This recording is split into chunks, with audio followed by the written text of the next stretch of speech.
शंक्या, अरे येण्यात करू नको. सोड मला.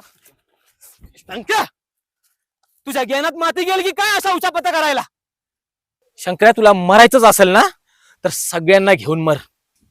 अरे तुझ्या मागे रडणारी 2 दिवस रडत्याल, पण तुझी बायका पोरं आयुष्यभर रडत्याल.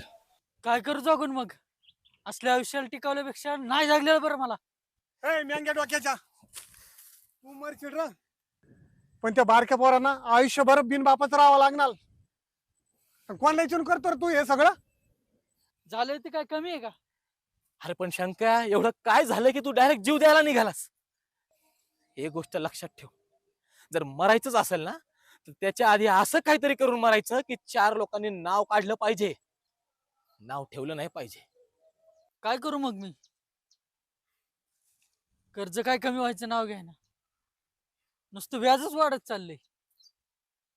डोक्याचा बुगा झालाय सगळा. एकाच फेडा गेलो की दुसऱ्याचं वाढत जाते. रात्रीची झोप येत नाही. पैसे आणायचे कुठून, द्यायचे कुणाकुणाचे?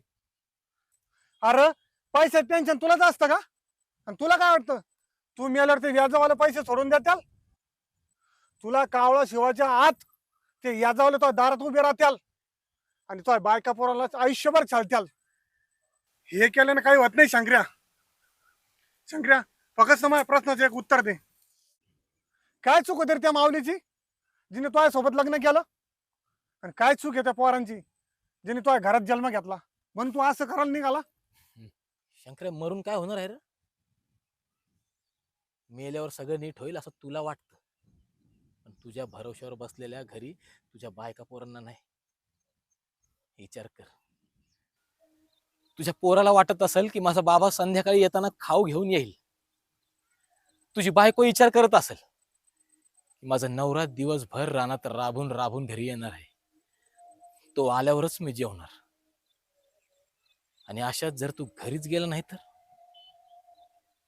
त्यांना कसं वाटेल याचा विचार केलायस का तू? रडू रडू त्यांची काय गत होईल?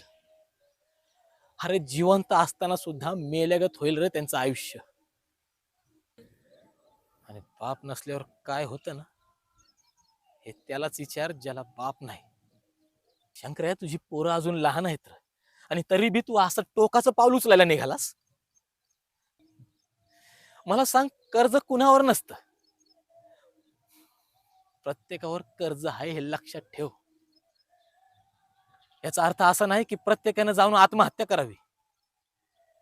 जर प्रत्येक माणूस असा आत्महत्या करायला लागला ना कर्जाच्या भीतीनं, तर शेतकरी राहणारच नाही.